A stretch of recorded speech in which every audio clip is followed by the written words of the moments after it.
오늘 본문 말씀 중에는 우리에게 좀 낯선 표현이 하나 나오는데요. 제가 오늘 제목으로도 그렇게 좀 잡아봤는데 14절 하반절에 보면은요, 가시채를 뒷발질하기가 내게 고생이니라 라는 표현이 있습니다. 부활하신 예수님께서 이제 바울이 되기 전 사울이죠. 사울을 찾아오셔서 하신 말씀인데 그 이름을 부르시는 그 내용까지 함께 읽어보면 사울아 사울아 내가 어찌하여 나를 박해하느냐, 가시채를 뒷발질하기가 내게 고생이니라. 여러분, 가시채를 뒷발질하다라고 하는 것은요, 그 이스라엘의 농경 문화에서 좀 볼 수 있는 풍경인데, 농부가 그 소에다가 쟁기를 올려놓고 끌게 하는데, 이제 그 소가 뭐 자기 그 주인이 원하는 방향대로 가지 않을 때 이 주인의 손에 막대기가 하나 들려 있거든요. 근데 그 끝이 뾰족해요. 막대기 자체를 뾰족하게 만든다든가 아니면 쇠나 뼈를 갈아서 뾰족하게 만들어서 그 막대기 끝에 달아 놓습니다. 그래서 소가 자기 마음대로 막 움직이면은요, 그 이 가시채라고 하는 이 막대기로 소를 찌르는 거예요. 그래서 앞길로 바르게 갈 수 있도록. 근데 아프잖아요, 소가. 그럼 이제 뒷발질을 하거나 뒷걸음질을 한단 말이죠. 그러면 이 농부가 들고 있는, 주인이 들고 있는 긴 막대기가 이렇게 있어요. 그러면 소가 뒷걸음질 치면 이 꼬챙이에 더 찔리게 되는 거예요. 가시채 뒷걸음질하기가, 뒷발질하기가 내게 고생이니라. 예수님이 하시는 말씀이에요. 그러니까 이 말은 당시에 이제 속담처럼 많은 사람들에게 번진 말인데, 제일 많이 쓰이는 것이 이제 하나님 말씀에 불순종하거나 하나님을 대항해서 억지로 반대로 가려고 할 때 하나님께서 주시는 말씀의 표현이다, 사람들은 이렇게 생각하고 있었습니다. 오늘 본문의 말씀이 이제 사울아 사울아 내가 어찌하여 나를 박해하느냐, 나는 내가 박해하는 예수라, 이 말씀이 사도행전만 벌써 세 번째예요. 세 번째인데 가시채라는 표현은 이제 처음 등장을 하죠. 예수님이 그날도 사울을 찾아가셨습니다. 사울이 그날 많은 사람들을 박해하려고 먼 길로 가던 중이었죠. 사울은 그렇게 하는 것이, 예수 믿는 사람들 박해하는 것이 하나님의 뜻이라고 생각했어요. 또 주변의 사람들은 사울이 그렇게 하는 것을 보고 참 대단하다, 정말 하나님 잘 믿는 사람이구나, 저렇게 열심히 믿으니 저가 복을 받지라고 하면서 그 사울을 막 칭찬했단 말이죠. 그래서 사울도 예수 믿는 사람들 감옥에 가두고 죽이는 일, 이게 하나님의 영광이라고 생각했고 사람들은 막 칭찬하고, 근데 정작 그런 일들이 가시채 뒷발질하면서 찔리는 일인 것을 알지 못했다라는 거예요. 진리가 없으니까 아픈 줄도 모르고 계속 그 일들을 하면서 나아갔다는 거예요. 나중에 예수님 믿고 알게 된 거죠. 내가 정말 고생했구나. 이 고생이라는 게 열심히 살아온 고생이 아니라 내가 하나님 반대 방향으로 가면서 그 가시채에 찔리는 그 고생하면서 살아왔구나를 나중에 알게 된 거예요. 하나님의 영광이 아니었구나, 그냥 하나님 반대로 살아가는 것이었구나, 정말 내가 고생했구나. 근데 여러분, 고생이라고 한다면은요, 사실 지금 서 있는 이 자리가 더 고생처럼 보여요. 설명을 해드리겠지만 지금 바울이 어떤 자리에 서 있는가, 앞에는요 높은 권력자들만 있어요. 아그리빠 왕이 있고 베스도 총독이 있고 또 버니게라는 왕비도 있고 천부장이 최소 5명 이상이 딱 도열해 있습니다. 그리고 그 시 중에 높은 권력자들이 다 도열해 있습니다. 저들은 그 위험에 맞는 화려한 옷들을 입고 높은 층에 앉아서 지금 바울을 지금 쳐다보고 있는 거예요. 이에 비하면 바울은 2년 동안 구류 생활을 하면서 허름한 옷, 또 뭐 얼굴도 얼마나 이게 좋지 않겠어요. 그런 상황 가운데 지금 이 낮아진 자세로 있는 이 모습이 어쩌면 더 고생스러워 보여요. 그런데 바울은 지금 이전과는 비교할 수 없을 정도의 그 기쁨과 감격이 있습니다. 예전에 고생했지만 지금 고생이 아니라는 거예요. 어떻게 이렇게 생각할 수 있죠? 남들이 없는 게 바울에겐 있어요. 그게 뭐냐면 복음이라는 거예요. 복음이 있어요. 여러분, 복음이 무엇입니까? 예수 그리스도께서 내 죄를 대신해서 십자가에 달려 돌아가신 것을 믿는 거예요. 죽으셨을 뿐만 아니라 약속대로 3일 만에 부활하셨음을 믿는 게 복음입니다. 살아나셔서 말씀대로 성령을 보내주셔서 우리를 구원의 날까지 선하게 인도하여 주고 계심을 믿는 게 여러분 복음이에요. 지금은 바울이 그 복음의 위치에 서 있는 겁니다.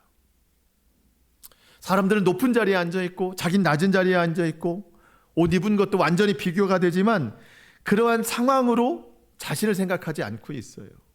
내게는 남들이 없는 게 있다. 그게 바로 복음이다. 복음. 복음의 위치에서 저들을 바라보니까 전혀 저들이 부럽지 않은 거예요. 여러분, 복음을 가진 사람은요, 다른 사람을 부러워하지 않습니다. 다른 사람들 앞에서 마음이 좁아지지 않습니다. 여러분, 가장 위대한 능력은 복음에 있어요. 복음이 가장 큰 능력입니다. 그래서 여러분, 가장 큰 능력을 가진 사람에게 바랄 것은 겸손이에요. 겸손. 예를 들어서 여러분, 반에서 1등하는 학생이 있어요. 그 1등하는 학생이 나타내야 될 어떤 성품은 교만일까요? 겸손일까요? 겸손해야 되는 겁니다. 1등 하는데 교만하면은요, 별로 보고 싶지 않은 거예요. 겸손해야 되는 거예요. 겸손. 여러분, 가장 위대한 능력을 가진, 복음을 가진 사람들은요, 삶의 모습이 어때야 돼요? 겸손해야 된다는 거예요. 지금 바울이 그런 거예요. 바울이 가장 위대한 복음의 능력을 가졌기 때문에 사람들 앞에 겸손하게 그 예수 그리스도의 복음을 전하고 있는 겁니다. 아무 것에도 주눅들지 않아요. 담대하게, 그렇지만 겸손하게 복음을 전하고 있습니다. 복음이 있기 때문이죠. 여러분, 저와 여러분에게도 우리 주님께서 이 복음을 선물로 주셨습니다. 선물은 은혜로 받았다는 뜻이에요. 여러분, 우리가 살아갈 위치는 복음이에요. 복음의 위치에서 여러분 세상을 바라보시기 바랍니다. 그래서 시기하거나 비교하거나 부러워하거나 할 게 없어요. 가장 좋은 능력을 받았기 때문에 그 복음의 위치에서 살아갈 수 있어야 된다는 겁니다. 자, 오늘 본문의 말씀을 좀 살펴보겠습니다. 잠시 말씀드렸지만 바울은 지금 높은 권세들 앞에 변호의 어떤 기회를 얻은 겁니다. 지금 바울 앞에는 높은 권세들, 자, 아까도 말씀드렸죠. 분봉왕 아그리빠가 있고 그의 부인 왕후 버니게가 있고 총독 베스도가 있습니다. 천부장들이 있고요. 높은 권세자들이 그 옆에 도열해 있습니다. 그 앞에서 변호할 기회를 얻었는데 어떤 변호냐? 사실은 지금 바울은 로마로 가기로 돼 있어요. 로마로 상소를 했습니다.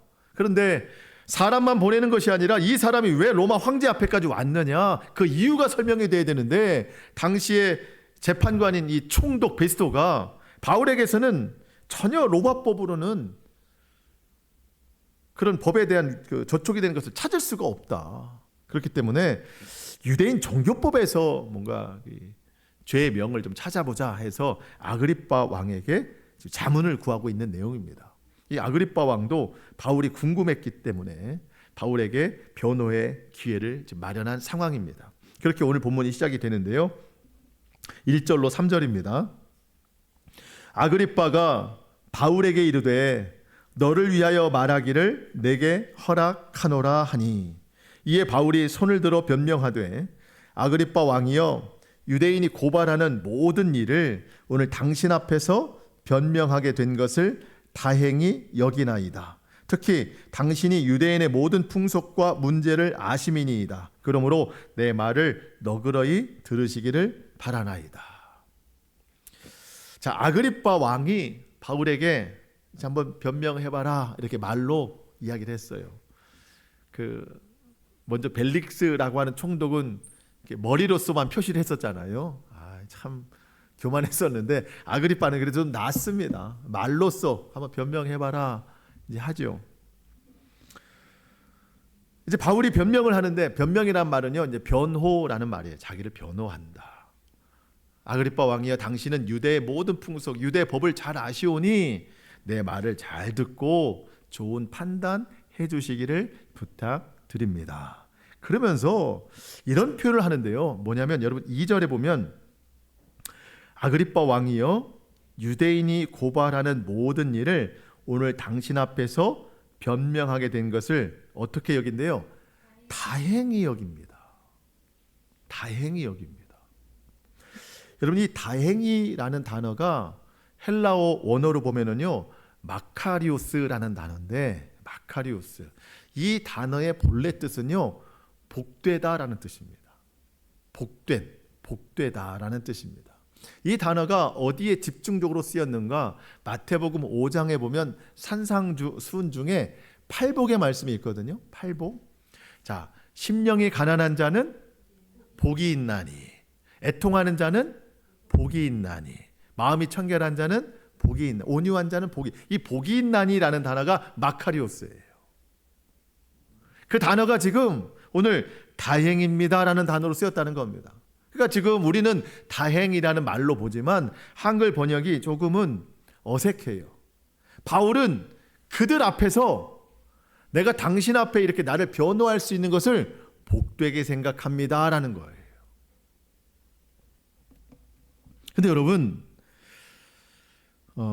바울이 지금 변호할 기회를 얻은 게 다행스러운 일도 아니고 복된 일도 아닙니다. 여러분 잘 생각해 보세요. 바울은 이미 로마로 가기로 결정된 사람입니다. 여기서 판결이 번복되지 않아요.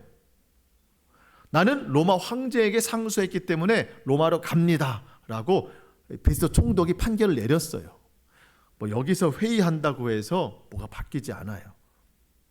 오히려 더 간절한 사람들은 누군가 지금 이 회의, 재판의 자리를 마련한 베스토 총독이 더 간절해요. 왜냐하면 바울을 가이사 총독에게 보낼, 황제에게 보낼 뭔가 자료가 필요하거든요. 그래서 아그리빠 왕에게 부탁한 거잖아요. 이 바울에게서 로마법에 뭔가 잘못된 게 있으면 나한테 좀 알려주시오. 내가 그래야 로마 황제에게 이 사람을 보낼 수 있습니다. 더 아쉬운 사람은 베스토 총독이에요. 여러분 성경 한번 보실까요? 여러분의 성경 25장 25절. 오늘 본문 바로 위에 보면은요, 25장 25절로 27절인데요. 제가 읽으면서 잠깐 설명을 좀 드리겠습니다. 25절. 내가 살피건대, 자, 베스토 총독입니다. 베스토 총독이 바울에 대해서 살펴봤어요. 근데 죽일 죄를 범한 일이 없더이다. 그러나 그가 황제에게 상소한 고로 보내기로 결정하였나이다. 26절. 그에 대하여 황제께 확실한 사실을 아랠 것이 없으므로 신문한 후 상소할 자료를 있을까 하여 당신들 앞, 특히 아그리빠 왕 당신 앞에 그를, 바울을 내세웠나이다. 그 죄목도 밝히지 아니하고 죄수를 보내는 건 무리한 일입니다. 그렇기 때문에 지금 더 간절한 것은요, 베스토 총독이에요. 바울의 죄를 좀 밝혀달라. 그리고 아그리빠 왕도 좋은 기회를 얻었어요. 신임 총독 베스토와 좀 친하게 지내야 되는데 잘 보일 건수가 생긴 거예요. 내가 한번 바울의 이야기를 들어보고 한번 죄를 좀 만들어 보겠습니다. 사실 그 자리예요. 그러니까 오히려 다행인 것은 그 두 사람이지 바울은 아니라는 거예요. 그런데 왜 바울은 다행으로 여긴다, 마카리오스, 나는 복되다고 생각한다, 왜 그렇게 말할까요? 이제부터 바울이 하는 말이 자신을 변호하는 말이 아니라 예수 그리스도의 복음을 전하는 말이기 때문에 그래요. 복음을 전할 기회를 얻어서 나는 복된 사람입니다. 그런 뜻이에요. 그리고 내가 전하는 복음을 듣게 되는 여러분들도 복된 사람입니다. 그런 뜻이에요. 여러분, 이게 복음의 위치에서 바라보는 시각이고 복음의 위치에서 말하는 영적인 권위라는 겁니다. 저와 여러분은 복음을 가진 복된 사람들이에요. 여러분, 우리가 때를 얻든지 못 얻든지 우리에게 선물로 주신 이 복음을 전하는 것이 여러분 가장 복된 일이라는 거예요. 바울은 지금 그 기회를 삼고 있는 겁니다. 자기를 변호하지 않고 복음을 전하는 일, 그게 복된 일이기 때문에.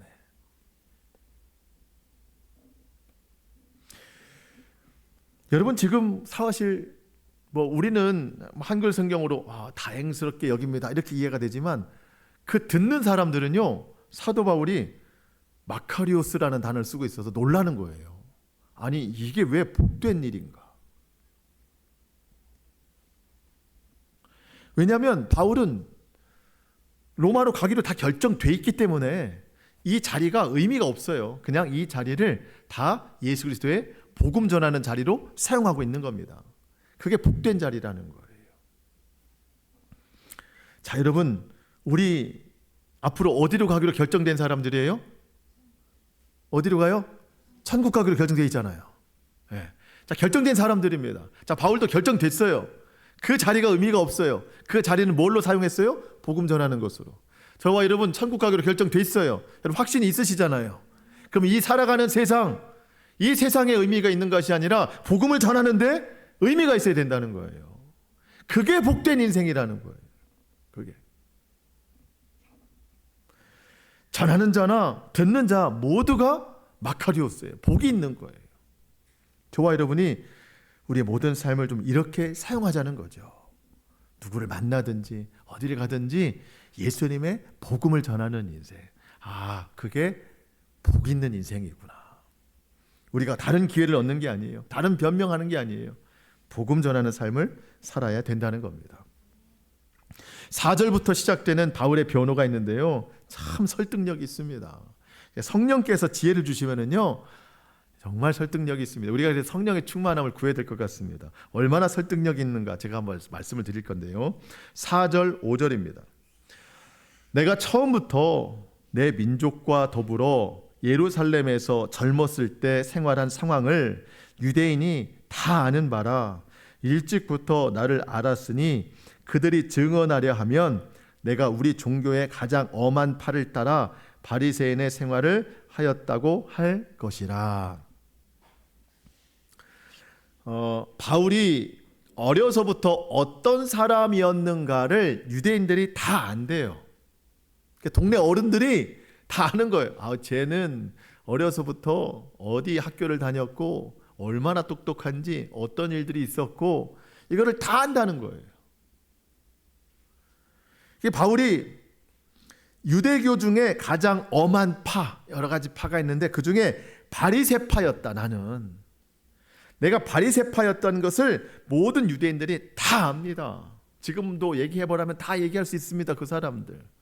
그걸 이야기하고 있는 건데, 자, 바리새파 사람들이 어려서부터 받는 교육이 가장 핵심적인 교리가 둘이에요. 그게 하나가 뭐냐면 율법, 또 하나는 부활입니다. 뭐와 뭐라고요? 율법과 부활. 율법과 부활이에요.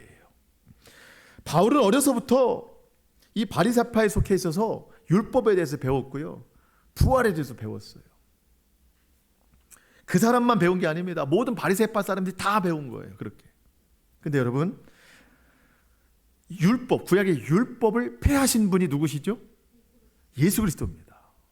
율법을 완성하시기도 하셨고 율법을 폐하신 분이 예수 그리스도예요. 그리고 부활의 완성을 이루신 분은 누구예요? 예수 그리스도이십니다. 자, 그러니까 어려서부터 난 바리새파 사람들이요, 모든 사람들이 인정하는 바리새파인데 내가 어려서부터 배운 율법과 부활, 이 율법과 부활의 결론이 예수 그리스도. 나는 그래서 그분을 믿는 겁니다. 어려서부터 배워온 이것의 결론으로 난 잘 도달했습니다 라는 거예요. 그런데 나와 같이 어려서부터 율법과 부활을 배워온 바리새파 사람들이 지금 나를 고발해서 이 신문의 자리에 있는 겁니다. 이게 이상하다는 거예요. 같이 배워왔는데 왜 나를 고발하느냐. 결국 바울은 올바른 결론에 도달한 것이고 그들은 율법과 부활을 배웠지만 아직 정확한 결론을 받아들이지 않았기 때문에 고발하고 있다. 이 얘기를 하고 있는 거예요.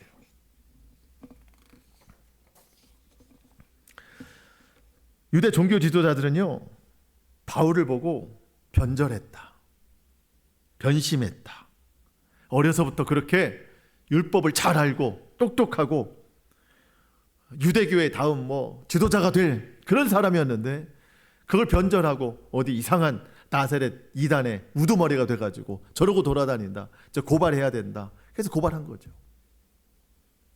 근데 여러분, 바울이 변절한 게 아닙니다. 바울은 제대로 결론에 도달했어요. 어려서부터 배운 것에. 지금 잘못된 건 누구예요? 바울을 고발한 그들이 잘못된 거예요. 시작은 같았어요. 율법과 부활. 근데 그들은 올바른 결론, 예수 그리스도에 도달하지 못하고 그 중간에 자기들이 원하는 메시아, 자기들이 원하는 대로 율법을 해석하고 자기 마음대로 그렇게 살아왔다는 거예요. 그런 엉뚱한 결론에 도달하고 있는 거예요. 여러분, 여기서 우리가 한 가지 중요한 적용을 해볼 게 있습니다. 우리 신앙의 시작과 끝은 오직 십자가와 부활이라는 거예요. 시작과 끝이 나누어진 게 아니라 시작도 십자가와 부활이고 끝도 십자가와 부활이라는 겁니다. 여러분, 우리 신앙에 생명력이 없다면 그것은 내게 십자가가 없기 때문이에요. 우리 신앙에 감사와 기쁨이 없다면 그건 부활에 대한 감격이 없기 때문이에요. 우리 다 처음에는 있었습니다. 구원의 감격도 있었고 감사도 있었습니다. 그런데 그 믿음이 점차 현실의 어려움을 만나기 시작했어요. 근데 그 어려움 때문에 내 믿음이 꺾이기 시작하는데, 이전까지는 하나님의 하나님 되심으로 그분을 찬양하고 믿었는데 어려움을 만나기 시작하니까 이제는 내가 믿던 하나님이 아니라 내가 만들어낸 하나님을 믿기 시작하는 거예요. 하나님, 제가 어려우니까 이런 것들을 좀 빨리 만들어내 주십시오. 내가 그 하나님을 또 만들어내고 있더라는 겁니다. 내가 만들어낸 하나님에는요, 십자가가 없어요. 부활의 소망도 없습니다. 부활이라는 건 아주 먼 훗날 미래의 일이지, 멀찌감치 있을 일이지 오늘 당장 내 시련과는 맞지 않는 일이라고 생각하는 거예요.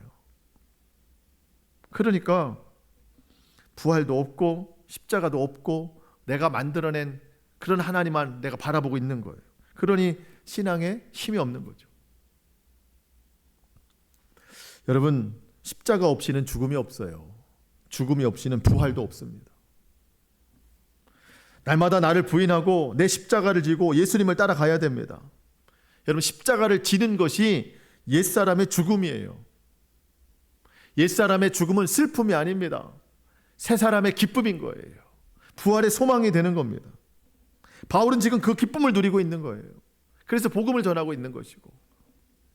근데 여러분, 그 바울의 앞에 있는 그 높은 위치에 있는 사람들은 어떻습니까? 8절 보시면, 당신들은 하나님이 죽은 사람을 살리심을 어찌하여 못 믿을 것으로 여기나이까? 부활을 못 믿어요. 어려서부터 배워왔지만 그걸 믿지 않고 있어요. 그러니 기쁨이 없어요. 옷이 화려해도 권세가 높아도 그들에게는 만족이 없고 기쁨이 없습니다. 왜? 복음이 없기 때문에. 여러분, 부활의 소망이 오늘의 능력이 되어야 됩니다. 사도행전을 쭉 보면서 깨닫게 되는 게 있어요. 베드로나 또 야고보나 12 사도들 있잖아요. 그들이 고발당하고 감옥에 붙잡히고 들어가는 이유, 사도 바울이 고발당하고 이렇게 붙잡히는 이유, 여러분 크게 보면 한 가지예요. 그들이 예수 그리스도의 부활을 전하고 다녔다는 이유 때문입니다. 성전 모독, 율법 모독 이런 것도 있었지만 대부분 예수 그리스도의 부활을 전했다는 이유로 이렇게 다 붙잡혀 오는 거예요. 무슨 뜻이겠어요? 마귀는 갈수록 성도들에게 부활 신앙을 빼앗으려 한다는 겁니다. 그냥 이 세상 신앙에 머물게 하려고 한다는 거예요. 이 세상에서 그냥 만족, 이 세상에서 잘 되는 거, 그래서 하나님 믿는 거. 부활에 대한 생각이 없어요. 십자가도 잊어버리게 합니다. 십자가와 부활이 없는 신앙으로 계속 우리를 유혹한다는 거죠. 여러분, 우리가 이러한 사단의 유혹과 시험에서 승리해야 됩니다. 진짜 믿음은 십자가에 있고 정말 큰 소망은 오직 부활에 있다는 겁니다. 부활에. 그래서 우리가 날마다 저 높은 곳을 향하여 한 걸음 한 걸음 나아가는데, 여러분, 그날이 가까움을 우리가 기뻐해야 되는 것이고 그것이 그날의 만족과 힘이 되어야 된다는 얘기예요. 사도 바울이 그 복음을 기쁨으로 선포하고 있는 겁니다. 저들에게 없는 복음을 선포하고 있는 것이죠. 여러분, 9절로 10절입니다. 나도 나사렛 예수의 이름을 대적하여 많은 일을 행하여야 될 줄 스스로 생각하고, 예전에 그랬다는 거잖아요. 10절, 예루살렘에서 이런 일을 행하여 대제사장에게서 권한을 받아가지고 많은 성도를 옥에 가두며 또 죽일 때에 내가 찬성 투표를 하였고, 11절에 보니까 예수 믿는 자들에 대해서 심히 격분했다. 그래서 실제로 많은 사람들을 붙잡으러 갔다. 그런데 그날 주님이 찾아오셨죠. 13절 같이 한번 읽어볼까요? 13절 시작. 왕이여, 정오가 되어 길에서 보니 하늘로부터 해보다 더 밝은 빛이 나와 내 동행들을 둘러 비추는지라. 아멘. 여러분, 그 해보다 더 밝은 빛을 보신 적이 있으세요? 없어요. 해보다 더 밝은 빛은 없어요. 한 가지 있다면 그 해를 만드신 분의 빛이에요. 그 빛이 지금도 비추거든요. 지금은 그러한 우리가 보는 빛으로 오는 것이 아니라 말씀이라는 빛으로 우리 가운데 찾아오십니다. 그 빛은 예수 그리스도요, 그분은 하나님의 말씀입니다. 여러분, 오늘 마음에 어려움, 어둠이 있으세요? 오늘 이 말씀이 여러분 가운데 그 빛이 될 수 있기를 축복합니다. 어둠을 밝히는 빛. 여러분, 상처나 상한 마음이 있으세요? 오늘 주님이 주시는 말씀으로 그 빛으로 다 드러날 수 있기를 축복합니다. 그래서 말씀은요, 회개가 일어나는 것이고 말씀은 회복이 일어나는 겁니다. 우리에게 그 말씀이 비추어지는 거거든요.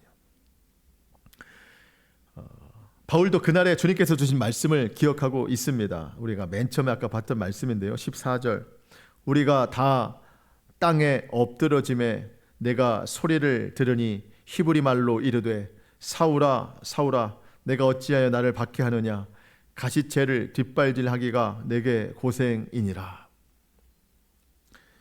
여러분, 저와 여러분이 가시채를 뒷발질하는 어리석은 삶이 되지 않기를 바랍니다. 하나님을 대적하는 것, 하나님을 반항하는 것, 하나님에게서 벗어나려고 하는 이 모든 게 다 가시채 뒷발질하는 거예요. 여러분, 믿는다고 하면서 믿음 없이 살아가는 거, 이게 가시채를 뒷발질하는 삶이에요. 기도해야 되는데, 하나님 의지해야 되는데 기도하지 않고 하나님 의지하지 않고 세상을 가까이 하고 하나님에게서 멀어지는 거, 이게 가시채를 뒷발질하는 겁니다. 여러분, 그게 고생이라는 거예요. 여러분, 진짜 고생은 예수님 안 믿는 겁니다. 예수님 안 믿는 거예요. 여러분, 지금 바울, 많은 사람들 앞에 서 있는 바울은 고생하는 거 아니에요. 복음이 있으니까, 복이 있으니까. 근데 바울 앞에 높은 자리에 앉아 있는 그들 고생하고 있는 거예요. 복음이 없으니까.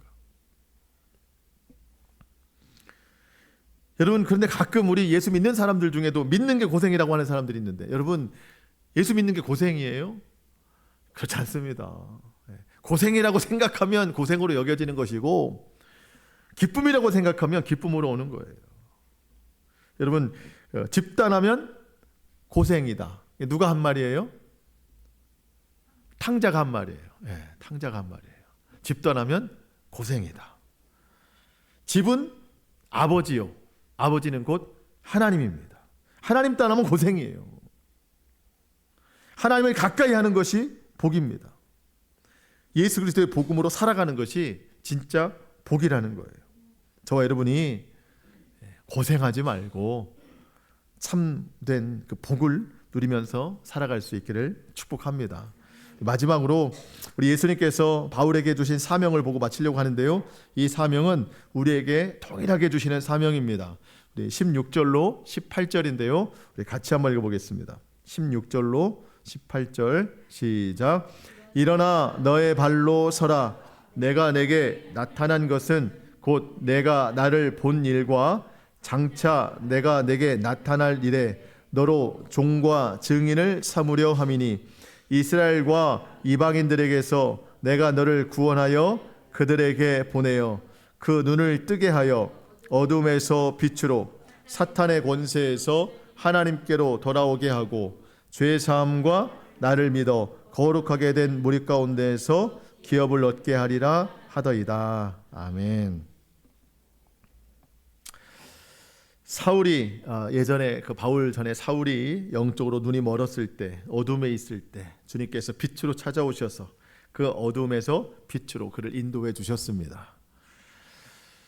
저와 여러분이 어둠 가운데 있을 때 주님 찾아오셔서 빛으로 인도해 주셨습니다. 이제 우리가 그 사명을 감당해야 된다는 겁니다. 여전히 영적으로 어두운 사람들, 예수님 믿지 않는 사람들, 하나님을 거부하는 사람들, 그들을 우리가 찾아가서 그들에게 주의 빛, 주의 복음을 전해서 그들을 빛으로 인도해내는 그러한 삶을 저와 여러분이 살아야 되겠습니다. 또 사탄의 권세에서 하나님께로 돌아오는 일도 해야 된대요. 우리도 마찬가지였어요. 우리도 죄의 권세, 마귀의 권세, 사탄의 권세에 묶여있던 사람들입니다. 근데 예수님께서 우리를 불러내 주셔서 이렇게 그 모든 죄악에서 자유함을 얻어서 우리 하나님을 예배하는 자로 지금 살고 있잖아요. 여러분 주위를 둘러보면은요, 여전히 사탄의 권세에 묶여 있는 사람들이 있어요. 여전히 하나님을 찾지 못하고 여러분 여전히 이 세상을 끝이라고 생각하는 그 사탄의 권세에 묶여 있는 사람들이 많이 있습니다. 여러분 그들의 그 권세를 풀어 해방시킬 수 있는 이름은 오직 예수님밖에 없어요. 저와 여러분이 그들에게 예수님을 전할 수 있어야 됩니다. 결국 그들이 죄사함을 얻어서 거룩하게 되어서 하나님의 자녀가 되고 하나님 백성이 되어 살게 하는 것, 우리가 그랬듯이 우리가 또 그런 삶을 복음을 전하면서 살아가야 되겠습니다. 말씀을 마치겠습니다. 여러분 우리가 그러려면 우리가 먼저 부활의 기쁨을 회복해야 됩니다. 부활하신 예수 그리스도, 우리가 그 기쁨으로 충만하게 살아가야 되고, 우리를 어둠 가운데 불러내 주신 예수 그리스도 그 이름을 온 세상에 전파하는 그 충만한 믿음이 우리 가운데 먼저 있어야 되겠습니다. 여러분 마카리오스, 복 있는 사람, 누군가 복음을 전하는 사람이요 그 복음을 듣는 사람입니다. 저와 여러분에게 평생의 그러한 복음 전함의 기쁨, 또 하나님 나라에 대한 큰 소망이 우리 평생에 저와 여러분 가운데 충만하기를 주님의 이름으로 축복합니다. 아멘. 우리 기도하겠습니다.